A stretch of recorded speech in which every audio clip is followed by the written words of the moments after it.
Today on Locked On Rockies, I didn't get to go to the winter meetings, but Patrick Lyons did, and he's going to let us know what he learned, plus what the heck is going on with that Shohei Otani deal.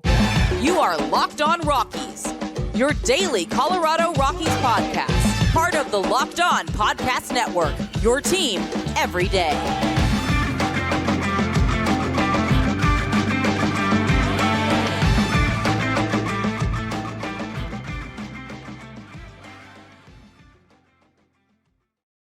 Rock on Rockies fans, welcome into the Locked On Rockies podcast for today, the 13th day of December in the year 2023. I'm your host of the Locked On Rockies podcast, Paul Holden, joined by lead beat writer for DNVR Rockies, Patrick Lyons. Patrick, thank you so much for joining the show today. I appreciate it, man. Paul, I love talking Rockies. I love talking with you. Long time overdue. Glad to be here. Yeah. Absolutely. Definitely long time overdue. You just got back from the winter meeting, so we're going to get your updates from that. We're going to talk a little bit of that Shohei Otani deal, and I just got some other basic lightning round questions, similar to the ones that I hit a friend of the show, Skylar Timmons, with there from Purple Road, because I like getting your guys' thoughts on the state of the team, because boy, did the NL West just get a lot more hard to win. We're going to dive into everything here today, but before we dive into everything, thank you so much for making us your first listen of the day. You can find us free and streaming on your favorite streaming services. You can find the DNVR Rockies podcast also on your favorite streaming services and your YouTube channels. Your subscription to both DNVR Rockies and Locked On Rockies, really, really helpful for us. And you get to see Patrick's nice, beautiful, long flowing hair. And I'm assuming the mustache is in off-season form, but it's just going to get bigger and better as we get closer to the season. Could be, yes. I've been told I need to go full Raleigh fingers with it. So we'll see if I can get there by opening day. And, you know, Raleigh fingers, maybe you're bringing some inspiration to Rockies pitching. We'll get to that here in a little bit. We got to talk about the big news first, Patrick. Of course, we've reacted to Shohei Otani coming to the Dodgers. It really isn't that surprising, but over the past 2 days, people have been really freaking out about this deferred money. And I saw it, and immediately I was like, oh, of course, Dodgers. And then part of me was like, well, that's creative. So I'm a little jumbled. Patrick, what are your thoughts about not only the Shohei Otani deal, but this deferred money for him and its impact on the NL West? I think Shohei Otani is worth a lot more than what he's going to get paid. That being said, he is not really getting paid $700 million. As we know the number now, it's well under $500 million because so much of it is backloaded. And, well, $100 million in 2040 is not worth $100 million here in 2023. So I think it was a stroke of genius for both parties. And it's a deal that really only a player like Shohei Otani, who's already getting $50 million in sponsorships, could take, where he can defer all of that money, and a deal that a super team and a large market club like the Los Angeles Dodgers could make, where they can do a good job with their financial assets and still be able to live up to the $680 million that they're going to owe him starting in 2034. Yeah, but I mean, like you said, that market's going to be huge. He's going to be bringing in so much money. It's not too big.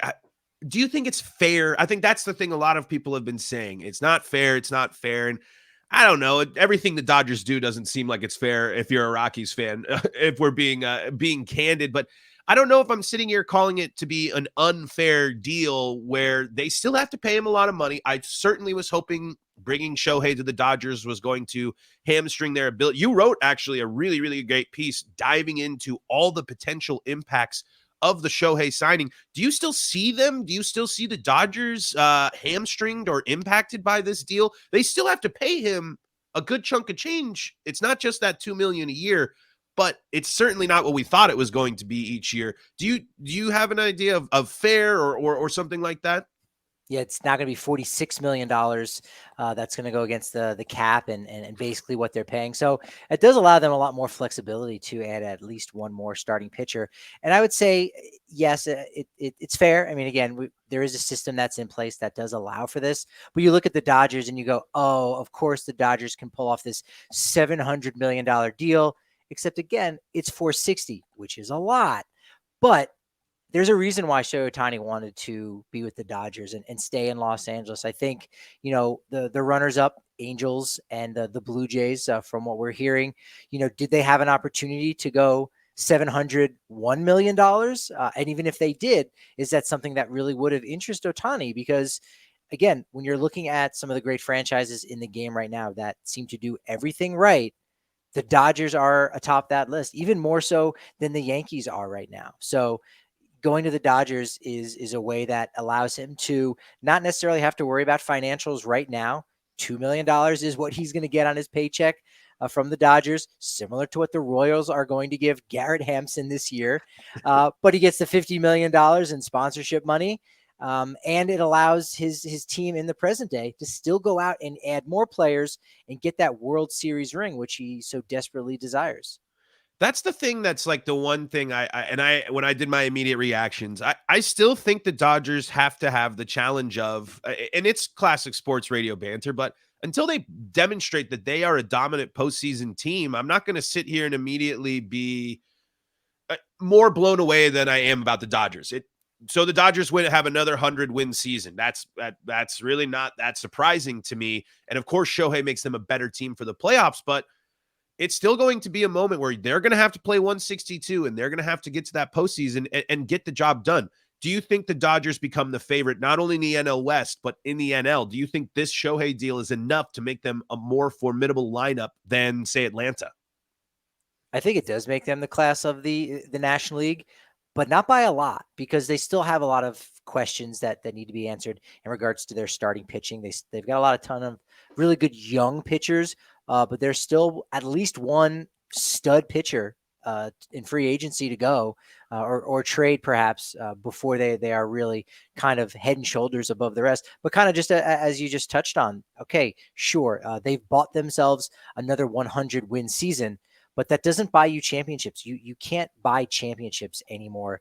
You can't even buy a postseason team in a 1-year chunk.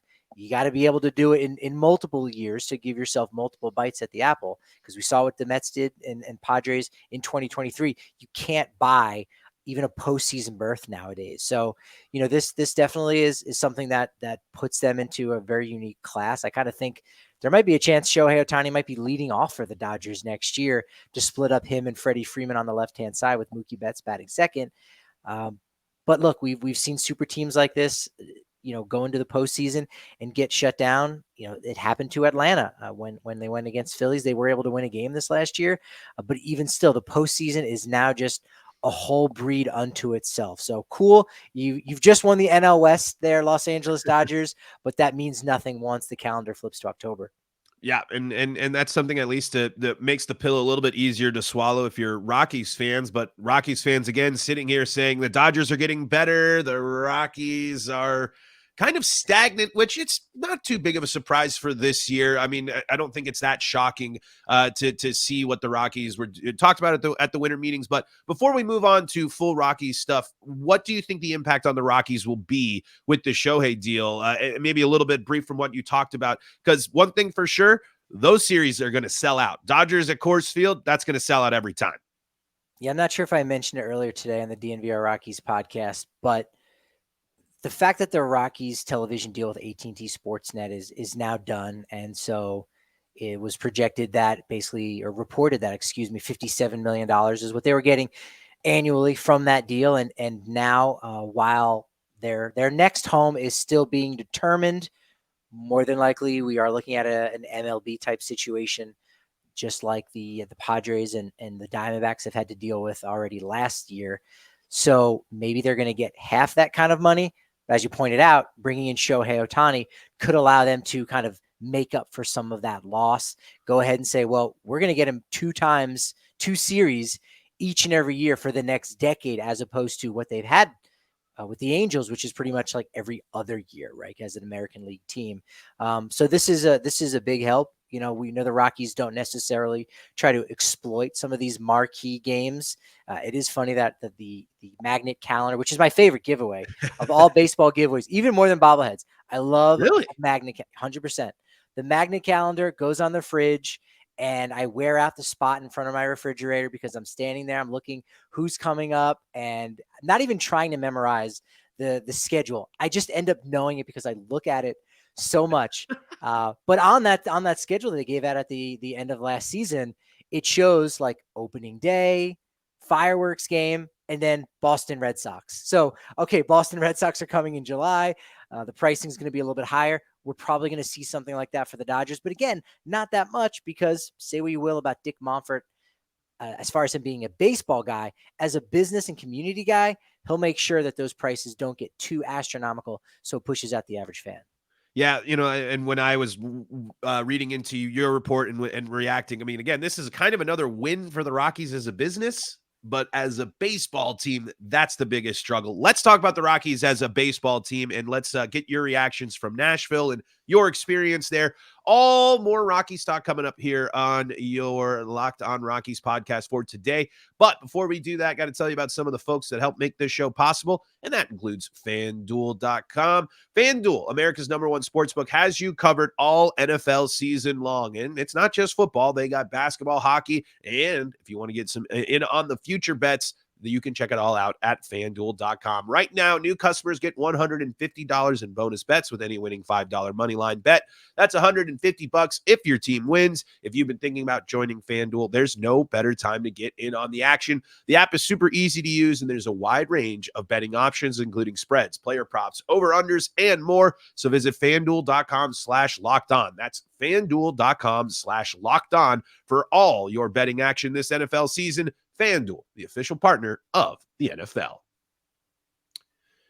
This is the Locked On Rockies podcast. We're joined by Patrick Lyons of DNVR. We're talking Rockies baseball. We broke down the biggest baseball news of the offseason, Shohei Otani, and its impacts on the Rockies. Now let's talk about this team's focus here. Didn't do much at the winter meetings, didn't really say they were going to do much at the winter meetings, and that's kind of not that surprising. Obviously, pitching is the biggest issue with this team. Patrick, what did you learn from being around the team there in Nashville? It looks like they're going to continue with some less than stellar optics, right? Taking a 103-loss team, bringing back the entire coaching staff, and really saying they're only going to add a backup catcher and an improved bench, basically a left-handed hitting outfielder. But the thing that I learned was they're going to do the thing that I think everyone wants them to do, even though how they do that might look a little bit different to each fan, but they're going to get out of their own way and really make sure that they don't clog up any of the holes. You can say, all right, well, you could have a platoon in right field, or you can go out and get a guy like Jorge Soler. Well, doesn't that block the path for Zach Veen, Benny Montgomery, and the two guys that are probably even closer, and Yanquiel Fernandez and Jordan Beck? Well, they're not going to do that. They're not going to go ahead and assign Tim Anderson and move Ezekiel Tovar over to second base, something silly like that. Now, they should be exploring trades to possibly add more younger pitching. We know that, early into the offseason, they were able to pick up somewhat of an innings eater, a guy that really was able to find himself a little bit towards the end of the season in September in Cal Quantrill. They were able to pick up a nice arm in the Rule 5 draft in Anthony Molina. When you hear a guy that's 21 years old, coming out of the Rays system from Venezuela, strikeout numbers don't jump off the page, you go, hey, that sounds a lot like a Hermon Marquez, something director of scouting Sterling Monfort did say it has been the comp for Molina. Don't expect to see Marquez-like performances out of him just yet, as he'll probably start the year out in the bullpen as they try to really condition him for the big leagues. Did throw about 120 innings last year, but still got to be cautious, still want to keep him healthy, and then maybe he becomes a rotation piece for 2025. So, they can do some more long-distance thinking, long-term thinking, but we're not seeing it just yet right now, as they just kind of focus on making sure they got enough pieces to at least last through the 2024 campaign and try to avoid 100 losses, which is probably where they might be projected to be at right now. A lot of the stuff that I'm seeing has the Rockies as the worst team in baseball this year. And I want to say no, I want to fight back, but the Royals have added two interesting arms. The A's have, while they're on there, they have played good ball with young guys. I mean, I'm confident in some stuff of the Rockies. It's the pitching, of course, and the overall offense. I think that's a trend that people will be surprised because every time the Rockies somehow trickle into the national media, they'll still always say, "Oh, the offense is going to keep them in the games," but that really hasn't been the case. We mentioned not getting in the way of the platoon, and I'm concerned about how they handle first base and right field, just because. Okay, Chris Bryant's our first baseman. Charlie Blackman's back. Is Montero the DH? I mean, they're just players where I just don't know how much they're going to see the field. And I think that's a big problem. So say the Rockies are in a pretty similar situation to where they're at the trade deadline, just like they were last year going into this trade deadline. Do you think the Rockies will move McMahon, Rogers, Diaz, those type of guys? I think that's real. The Rockies are going to have to move one or a group of them, I think, if they're going to try to take that next step. And I think it's more likely that it's Brendan Rodgers and Elias Diaz. I think the Rockies really like Ryan McMahon. And I think you hit the nail on the head. Is they got to help themselves like they did at the last trade deadline and making all those deals. And you look at it and you go, well, yeah, that's kind of what you're supposed to do. So, it's hard to really give you an A for just kind of doing what many would be considered to be the norm. That being said, you only have really Daniel Bard, Charlie Blackman, and Elias Diaz as players are going to be free agents after this year. So, and any, possible relievers or maybe even kind of, starter candidate that needs to really reclaim some of their value. Then again, if they're coming to Colorado, there's already major problems there. But you don't really have the same kind of trade capital. Rodgers, come this summer.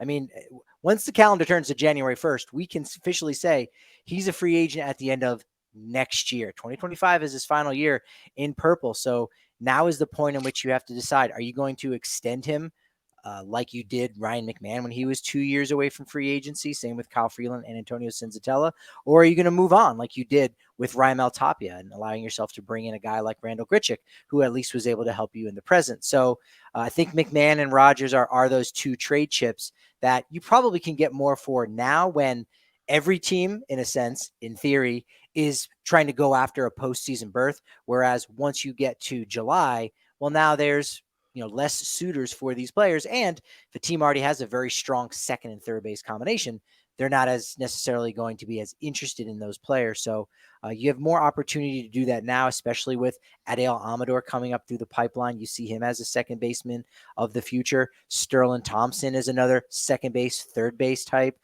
that you've got to plug in there. So, and even if you're able to draft let's say a third baseman or develop one or get one in a trade and say, all right, this guy could be our third baseman. Now McMahon can slide back over to second base and you feel really confident about that. So this is where they're going to have to be creative and maybe make that hard decision and say, Rodgers was our guy, third overall pick in 2015. McMahon was our guy, drafted him way back in 2012. And you gave him that extension, but you're trying to move things on to the next generation of Rockies players that you want to get to the postseason. So you have to make those decisions, and you probably want to do it now. As far as Elias Diaz goes, he's their catcher going into this year. I could see them just holding on to him because, yeah, maybe you're able to get a decent AA arm, but I think the Rockies value him to the point that what he can do on the field and behind the scenes working with pitchers over 2 months is better than any kind of, lottery ticket for a AA pitcher, say. Yeah. And makes more sense. The CJ Crow and Randall, those trades get the lottery ticket for those. You're not going to bring those players back, get something, see what's going to happen. Do you think the Rockies make a move, a Rodgers or McMahon move during this time? I mean, I really like what you're saying of how I just don't know how the Rockies aren't constantly. I feel like Miami and Seattle, would both benefit from Brendan Rodgers or Ryan McMahon. And you never see the Rock. Brendan Rodgers is rumored, but I feel like it's never connected. Do you think the Rockies actually would make that move in the offseason to trade a McMahon or a Rodgers? I think they would. Before this past summer, I would have said no. They would basically be shooting themselves in the foot and giving themselves what you could describe as a good problem because you've got more talented players than spots on the field, but really it's just a mismanagement piece. But I could see them, really trying to, again, explore some trades this offseason. We know that this time last year it was Rodgers for Edward Cabrera to the Marlins, and you go, okay, that's a good starting point. But because Rodgers' value has obviously dipped so much, not his fault, the shoulder injury and the surgery. He missed so much. I think for at least for in his case, you could say, well, you know what, we'll play hard to get here just a little bit with some of these teams. Go into the year with Rodgers because Almador's not ready yet, Thompson's not ready yet, and by the time June, July starts to roll around, those contenders that are looking for a second baseman with some pop, now all of a sudden the Rockies might be able to get what they're looking for, and then boom, immediately you're able to call up Adiel Amador, and it's kind of a win-win situation on that. So that makes sense for him. McMahon is kind of ready to go. He is a leader in that clubhouse, so I could see there be some, reticence to avoid that. You don't really have another third baseman that's ready in the pipeline to call up. Aaron Schunk was exposed in the Rule 5 draft.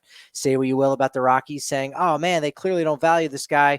29 other teams pretty much passed on Aaron Schunk too. So that gives you an idea of where he's at in the game. And Elias Montero just unfortunately is not really seen as a third baseman by the Rockies anymore. Could I see him going to another team and being a league average, slightly below league average defender at third base who hits 30 home runs? Absolutely. I could see that happening. I think he's a very good trade chip for the Rockies. They're not going to get what his high ceiling potential is. And so I could see them just, again, continuing to hold on to him despite the fact that he really has nothing else to prove. And we're gonna have to dive more into that here coming up with our lightning round questions. But before we move on to that, I just wanted to ask one more thing: are the Rockies planning on bringing back Chase Anderson or Chris Flexon or similar pitchers? Again, aged veterans that kind of have used up a lot of time and just looking for someone to eat some innings. I mean, there were moments where Chase Anderson was interesting, I would suppose. I think for the Rockies, and would it be the end of the world if he was the fourth or the fifth starter for the Rockies? I don't think so. It's not going to excite you, but I'm curious, what do you know about the Rockies' plans for starting pitching right now? Yeah, Chase Anderson is probably a lot more likelier than Chris Flexon, but that could even be something that we may have to wait a while for a few more dominoes to fall. I mean, it really feels like the hot stove season just started with Otani being off the market, Juan Soto going to New York, and now we can start to see where a lot more of these starting pitchers end up. Eventually, there won't be any seats left in other teams starting rotation, and you could give Chase Anderson a guaranteed big league deal, or you could go to the non-roster invite route and say, we'll save a couple bucks here and there by just having a couple of NRIs to go out there. And, they've been doing that with Ty Block, and you hope Ty Block's able to go out, actually get a major league deal and not get yanked around like he's been with the Rockies the last 2 years. Certainly, we know he was good enough in the second half of the season as a starter to deserve that kind of a contract. So, yeah, they're really going to look to kind of get those guys that, unfortunately, can probably gain more for pitching at altitude and pitching in that gigantic ballpark than going somewhere else and languishing on a AAA roster. Sure, you're going to sign a non-roster, deal, a minor league contract, but if you make the opening day roster, which we kind of tend to think that's going to be the case, maybe we'll start our Feltner and Lambert, on the IL, give them a slow work into the season to limit their workload just a little bit. It's a minor league deal, but we kind of have a handshake agreement that you're going to get signed. So it could be a little while until we see that happening, but definitely look for Chase Anderson to do that a little bit more so than Flexon. Yeah, that's kind of where I was at with those two. And, it's not flashy, but you got to fill. I mean, the Rockies need starters, and they need, as we learned last year, we need starting pitching depth as well. But lightning round questions for Patrick Lyons coming up here in segment number 3. This is the LockOn Rockies podcast for free and streaming on your favorite streaming services and on the LockOn Rockies YouTube channel. You can find us there. And speaking of YouTube, LockOn has launched the first ever national sports 24/7 streaming channel on YouTube. LockOn Sports Today is here for you 24/7, covering the top sports stories of the day with the local experts of Locked On, plus our national shows covering every league. Go to LockOn Sports Today on YouTube and subscribe to the first ever national sports 24/7 streaming channel. And if you need more Rockies coverage, you can head over to DNVR Rockies, where you can see all of Patrick's great work, the DNVR Rockies podcast, all that good stuff, as Patrick Lyons joins us here on today's episode. All right, I'm going to pepper you with some Rockies rapid-fire questions, and we're going to see where your answers lie. The Colorado Rockies will lose 100 games this year. I will have to say yes to that. I think that's more likely than saying there'll be a couple games out of the wild card in 2025, right? But I was surprised even late in the year in August. I did think, shoot, you know what? They're going to find a way to not lose 100 games, because they always find a way to not lose 100 games. Right. And then, it did come to fruition. So I hope they surprise me a little bit and lose 99 or less. It's going to be tough. As your favorite promo, that magnet schedule is going to show you the first month and a half of the season is tough. All playoff teams the Rockies are going to have to deal with. All right. Montero and Tolia will not finish the 2024 season on the Colorado Rockies. Or you tell me. Man, I think that's hard, because again, they do need the depth, and they do want the veteran guys on the bench as opposed to the young guys. At least one of them will be gone. I am almost leaning towards both, but I think at least one of them will be gone to clear space, because while Tolia can hit from both sides, and we know he's better defensively at first base, you need a lot more pop out of that bat to be a first baseman, and Montero can only play first base. So they're both kind of stuck, and they're both kind of getting squeezed in a big way with Bryant at first base and with the young outfielders on the way up. So I'll say just one of them, but I'm almost inclined to say both. Yes. And this one too. And I know the answer, and I know what I don't want to happen. The Rockies do, in fact, trade Charlie Blackman. No, I don't think that happens. It's impossible, right? There's no way. You don't bring him back on the 1-year deal next year is a celebration of Charlie Blackman, is it not? It very well should be. Yes, I think so. I think, the deal he ended up getting is so far and above what other designated hitters that's at a similar age and similar production have gotten out there. So I feel like that, might have been a contract of, we're going to pay you so much for you to have this be your farewell season. And we can exploit that in a good and a very positive way. And even if you have a real great final year, a la David Ortiz or Mike Messina, or even Albert Pujols, you're going to hang it up, and he's going to be happy to hang it up. So I don't see him. He's made his bed. I think he's okay with not ever winning a World Series ring, or going to a contender to attempt to try to win that World Series ring. Yeah, and I think you need Charlie Blackman this year to have that big familiar face to say, hey, there's Chuck still out there. Another Chuck-related question. He is, in fact, the opening day starting right fielder for the Colorado Rockies. On opening day, doesn't have to be the whole season, but opening day, Charlie Blackman's in right field. I'll say no. I don't think that'll happen. He didn't play a ton defensively last year. I think early on in the season, he did play a decent amount of right field, and some of that, I think, had to do with the fact that the Rockies played down a man. They signed Jerickson Profar late in the spring training, and they actually went into the first 2 games where he wasn't even on the bench. It's kind of unheard of. I've never heard of another team literally being just short to start a season. It's one thing in the middle of the year, some things happen. A guy misses a connecting flight from Tulsa, whatever it may be. But they were just short a guy. And so I think that forced Blackman out into right field. But I think this year he'll be DH to start the year, and he'll be fine with that. Chris Bryant plays over or under 120 games. 120 is kind of high. He's due to not get hurt. I mean, again, last year he missed a lot of time with just a freak hit by pitch on the hand. Same thing with Charlie.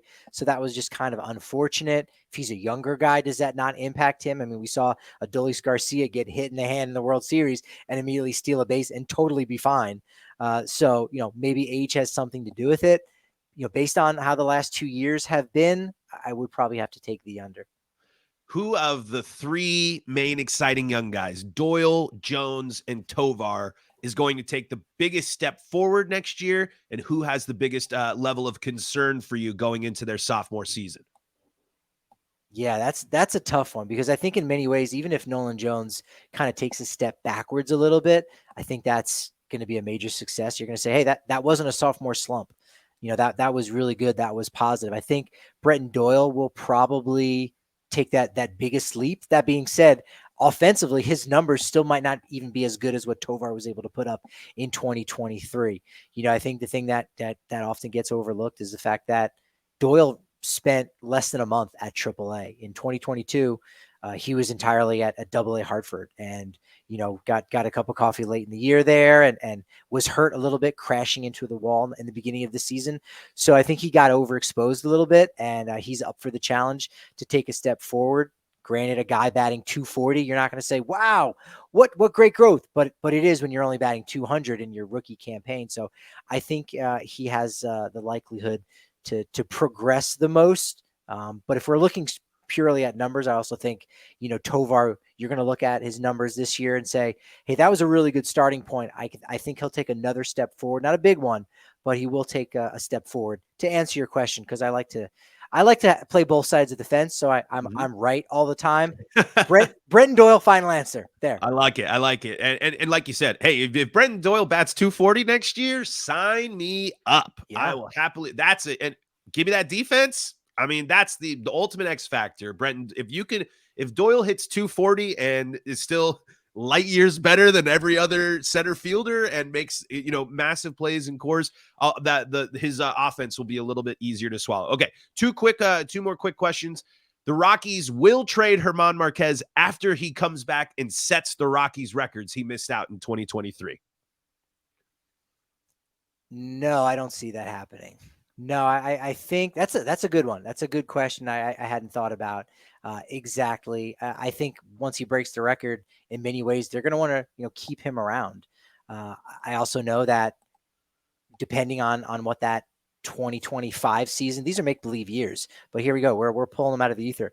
2025, when he's back and healthy after coming back from Tommy John, which is believed to be just after the All-Star break in 2024. But in 2025, a relatively average Hermon Marquez season is going to be worth a lot in free agency. That's only going to be his age 30 year. So he's going to be going into free agency, and there's still going to be a lot of teams clamoring for his services. Rockies very easily can put a qualifying offer on him.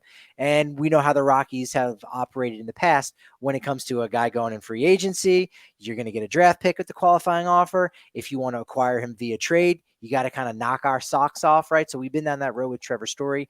It's kind of for that reason I think he's going to end up sticking around.